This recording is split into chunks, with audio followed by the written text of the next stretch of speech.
Hello, everyone, and welcome to Got Thrones, a Game of Thrones podcast. I'm Johnny Kolodzinski, and with me, as ever, is my illustrious co-host Alexandra August. Hello, everyone. I am whiskey this morning because it's Sunday and I like brunch, and now I want an omelet. Oh If you man, are, if you're listening to this, you probably already know that you can find us wherever you get your podcast. You can find us on socials at Got Thrones on Instagram, at Got_Thrones on TikTok, and at Got Thrones Podcast on YouTube, where we will eventually be posting all of our full-length episodes, but I'm a little behind.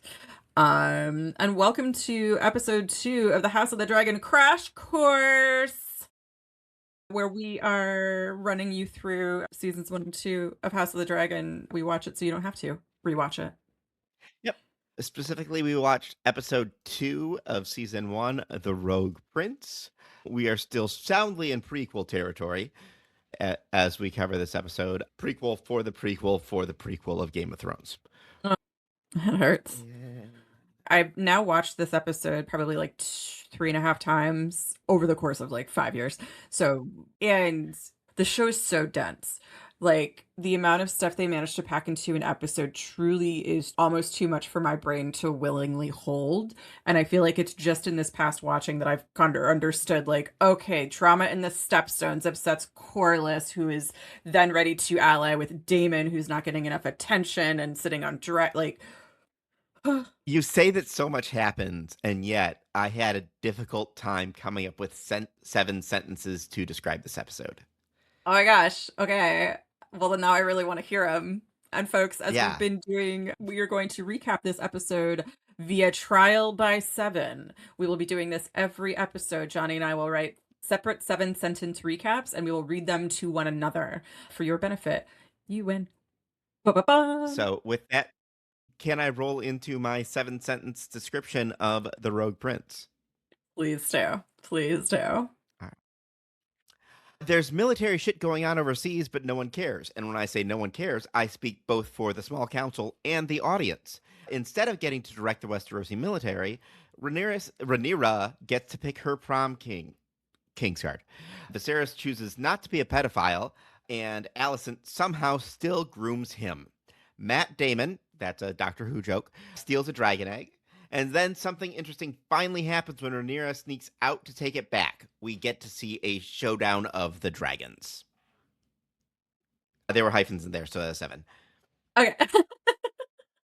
I like it. I like it. Excellent work. Matt Damon is going to go down in history. Oh man, I enjoy Matt Damon as a nickname for Daemon Targaryen because I think it just makes an incredible amount of sense. And I feel like Matt Damon, the person, would like it. I feel like Daemon Targaryen and Matt Damon kind of would vibe. Same energy. Yeah. Yeah. Would you like to hear my 7 sentences? I never have a problem not creating enough content. Okay, number 1. Progressive uncle is carrying the border problems on his own and could really use some federal support. Number 2. Congress thinks it costs too much money to go to war, and the president's daughter only has one solution, and it's flexing the nukes, so she is asked to go review Secret Service replacements. She picks the only guy with military experience, but doesn't put him through a psych eval, even though he has an intense reaction to, like, her attention. The BFF's really hard to president's daughter and the president, and she's, like, just pulled in all directions, and she's really doing her best, and she's the only one paying attention to the fact that BFF lost her mother 6 months ago, and her dad doesn't even care. 5, progressive aunt and uncle try their best to keep things in line, but they can't help it if everyone is dumber than they are. Number 6, problematic uncle creates fake baby mama drama and only succeeds in pissing off both his niece and his mistress, who does not want to be IG official with anyone but herself. Thank you very much. Number 7, Viserys promises that he will take care of Rhaenyra and then marries Alicent. That's it. This is not a competition, but you won. That was amazing. I just need an outlet for my rage.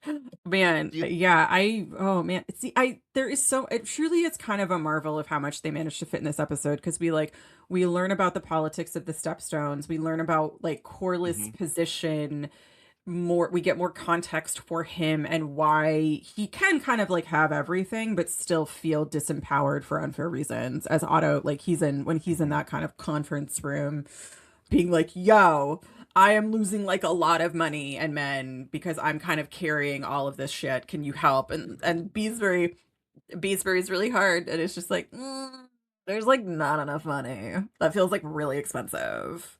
Can you just like handle it? We learn all about the politics of the Stepstones, which don't matter. No, well, they matter for another episode. They Yeah, matter for for all of 3.5 years or 61 minutes. They do, I'm sorry, 124 minutes between the two episodes. They matter a great deal. they do. I yeah, we get to meet very briefly one of our new character introductions is Prince Admiral Craigus Drahar, which like needs to be a male like perfume. Needs to be a cologne like Drahar. He wears Drahar. Yeah, actually, I think that's the new line of Bulgari. It is Drahar. It's got a deep red top, and yeah, I like it. It's oudy, a little bit of cedarwood. I like it a lot, actually. Yeah, yeah, it's there's not much going in and out of Dubai right now, so the influencers really have to like pull from no. Listen, for all of our listeners that are local because they're my friends, we should take a TJ trip and just get all of the knockoff colognes. Okay, so we had our first introduced character, which I love that he's Prince Admiral. Like Self-styled. it absolutely reads Chat GPT. My reactions to this episode overall kind of feel like the first one where there's so much that happens. There's so many monumental events and then also just like big ass conversations like Rhaenys and Rhaenyra Yes. and Lionel Strong in the one scene that's ever been important to him before he fathers two very important men. Like the Viserys and Lena and Viserys like I really don't want to do this and then marrying Alicent who's like 3 years older, maybe 5 years older Yeah. than Lena, Yeah. like, ugh. Which I get it, you know, we get they marry young. It's fine, it's fine, it's fine. Again, lots and lots of character stuff. Again, Viserys is relative to the other alternatives a great guy. Truly, like, if we could, I mean, yeah, if we can get into our most valuable parenting award this episode, I would say, I Jack Corliss. it's not Corliss. It's definitely ugh. Rhaenys could get like a best aunt award, but like I think like Yeah. best parenting I would give to Viserys, and it again bums me out that none of it goes his way. Speaking of plot, where are we at the Viserys decomp tracker? Do you remember or He still has all of his fingers. but for how long? I'd say solid 4. Yeah, he's got his finger in the maggots. They're like, "Look, we have a solution. It's okay. It's Mhm. great. It's actually a good thing that it went necrotic because we have a solution for necrotic flesh. You know, we don't have a solution for the rest of the stuff that's happening to your body, but put your finger in some maggots. All good." Which is still something that people do now. Yeah, to be honest, this is probably some of the best maestering I've seen so far. Yeah. Like, this tracks. And the alternative is that he could be Drahar and instead of treating things, going to war. Not that that makes sense at all in our current political climate. Yeah, not at all. Not that the weird thing on Drahar's face or the steady Yeah. aging of his body. Anyway, at this point on our tracking board, let's where do we stand on new characters introduced? Who did we get other than Admiral, Captain, Major General Drahar?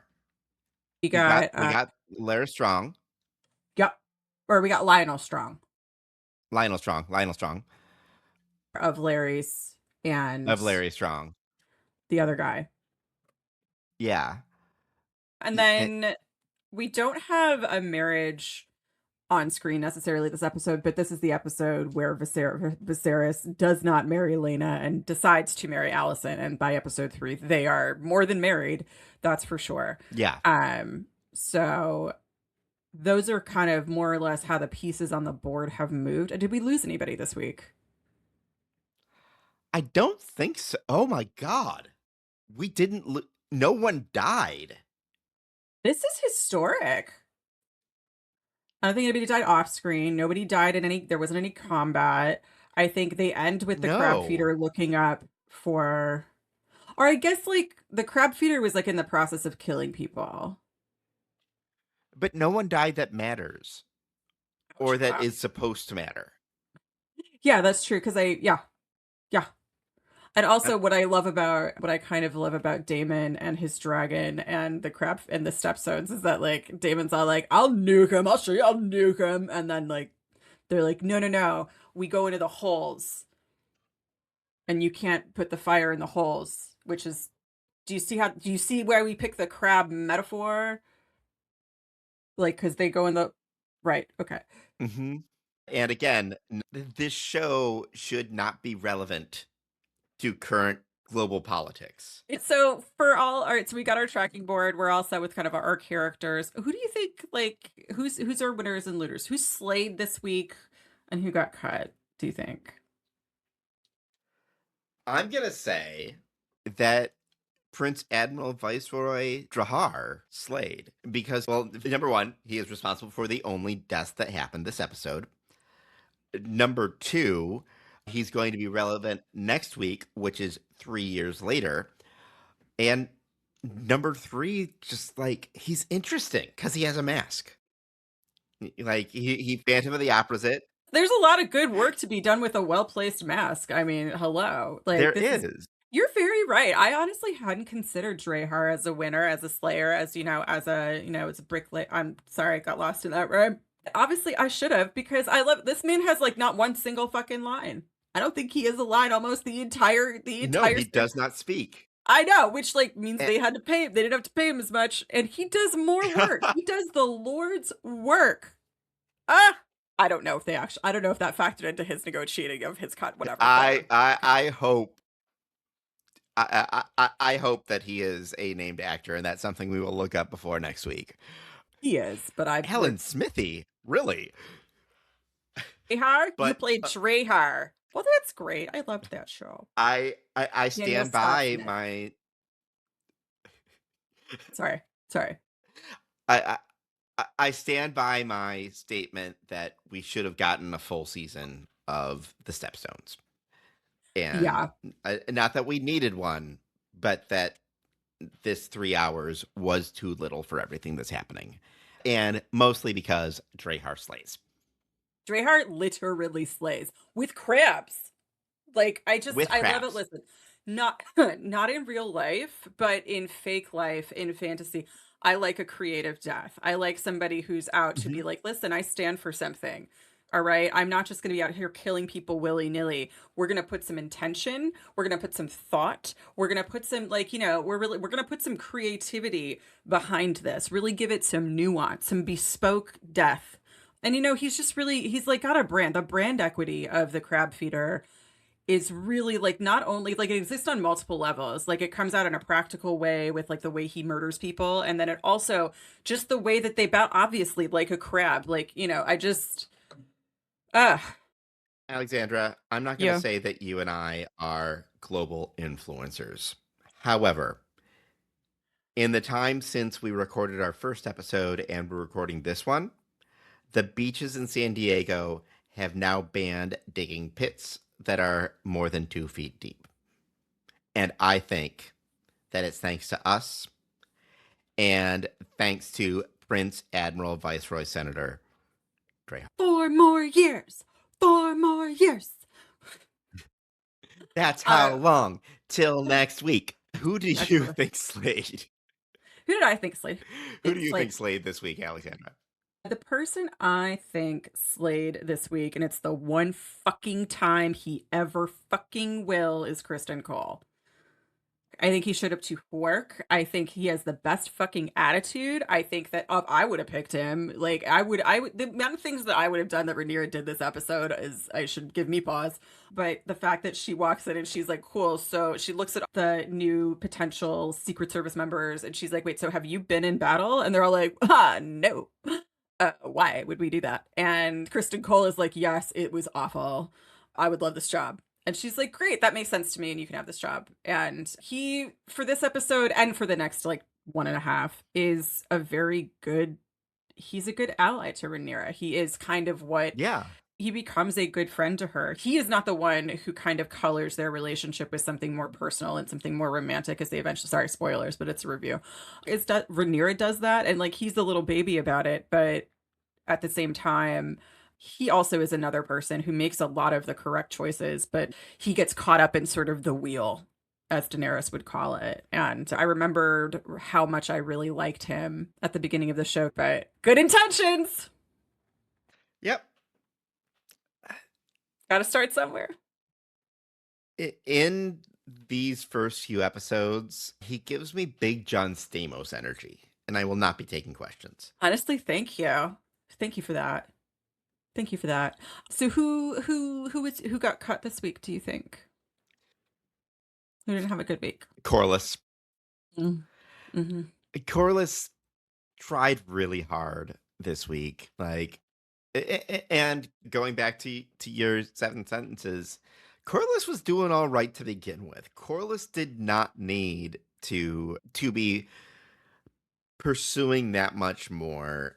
Honestly, if he just let it happen and just let his 55-year-old brother-in-law hang out with his 11-year-old daughter, that's kind of Viserys's move and could have ended up very differently. But he was pushy.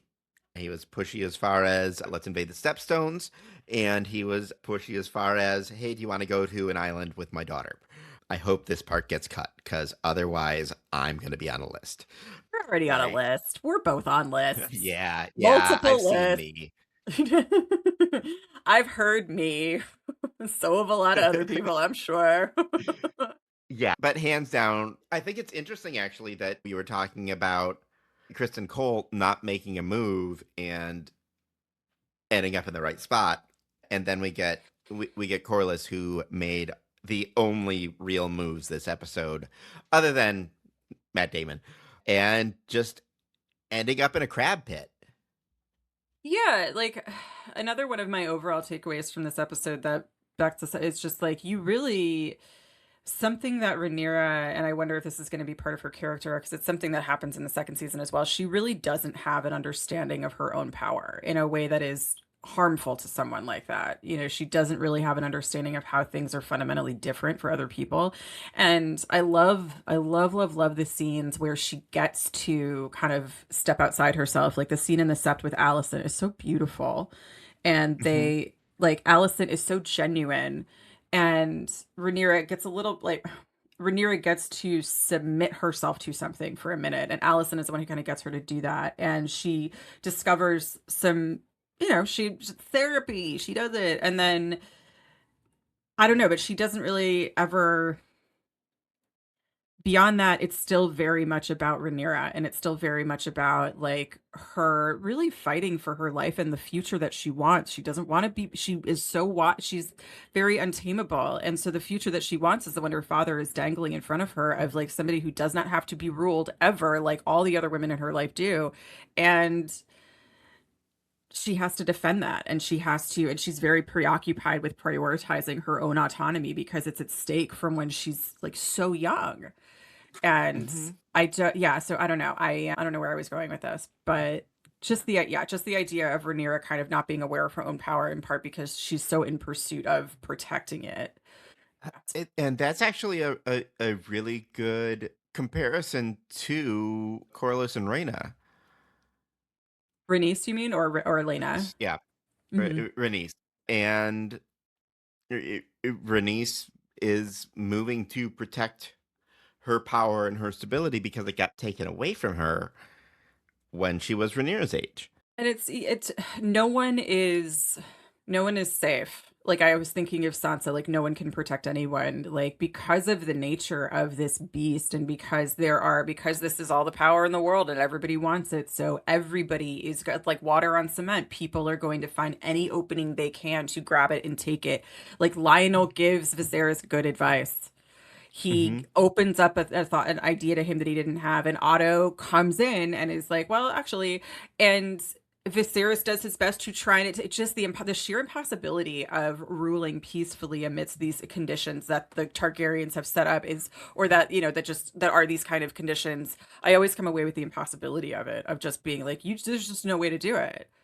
Like, this is a dumb setup. I like democracy, even though I'm with Winston Churchill. Democracy's fucking terrible, but it's the best. It's the worst government in the world, but it's the best one we have, or whatever. I paraphrase. Sorry, Winston.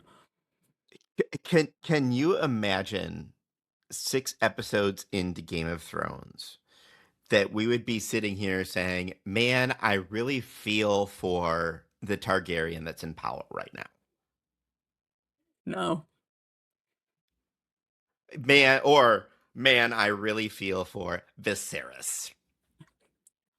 So in terms of who I personally think got cut, I would say Mysteria, because anonymity Yeah. is a fucking superpower, and Damon took hers away from her, and he did not even ask her about it. And she's like, and then he breaks that he doesn't even have the backbone to like see it through, to see this ruse that he created out of her permission through, when his like little niece comes up and she's like, ah, it's bullshit. And he's like, ah, yeah, it is. And Mysterious like, are you fucking kidding me? Are you kidding me? I would have been so pissed, but I also loved that I loved that we got a woman on Game of Thrones being like, "Yo, I don't want a baby. I made it so I couldn't have a baby, and all of this whole shit that you're doing is very stupid. Miss me with that next time. Bye-bye." So, I'm sorry for Masseria, but I'm grateful that allowed her a moment to shine. You need to be very thoughtful if you're going to hard launch polyamory. Thank you. Thank you. Just saying, but not saying anything on a podcast. But you need to be very careful if you're going to hard launch polyamory. It's a delicate situation. But it also did result in probably my favorite scene of the episode, which is Rhaenyra governing better than Otto, and Otto being visibly upset by being upstaged by her. Did you have a Queen of Love and Beauty? I'm going to say Lena She did a really good job. because she did a really good job. She hit all of her marks. Honestly, Ugh. She's such a good dragon rider. Give it this week I had to give my Queen of Love and Beauty to Allison because she fucking did it this week. Like, she was stretched in yeah, she did. every single direction. She was propping up Viserys. She was propping up her father. She is propping up Rhaenyra. She's doing it all with alacrity. She is an active listener. She understands how to make sure that she's doing the right by everyone else and the right thing like for herself, and she usually puts herself. I don't know. I identified a lot with Allison this week. And I really did love these scenes between her and Rhaenyra as they're like Yes. in between these two. Between these two actors, we should just have a tracker of number of times I say that this should have been a full season, because this is like 11. But watching these 2 episodes, or basically up until we get the actor switch, like, this could have also been a very queer Game of Thrones. But they were roommates. Like, I think that would have made a lot of it, sense yeah, in terms of the I only think safe that spaces it's the subtext is there. there. Well, and just yeah, like the fact that Allison is the only one who really has this kind of emotional access to Rhaenyra outside of her father Hmm. and her uncle. What the reason the end of this episode hit so hard, at least to me, is that Allison made herself, and it still is, like the only person that Rhaenyra can trust in a way. Like everybody wants something from her, or wants to wants to tell her how things are, and Allison doesn't. Ugh. And on that note, I think we could tie it off. I think Yeah.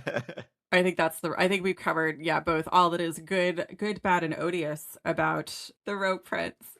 And so, yeah, folks, hope that was a helpful study guide. And so if you want to keep on listening, up next you will hear about episode 3.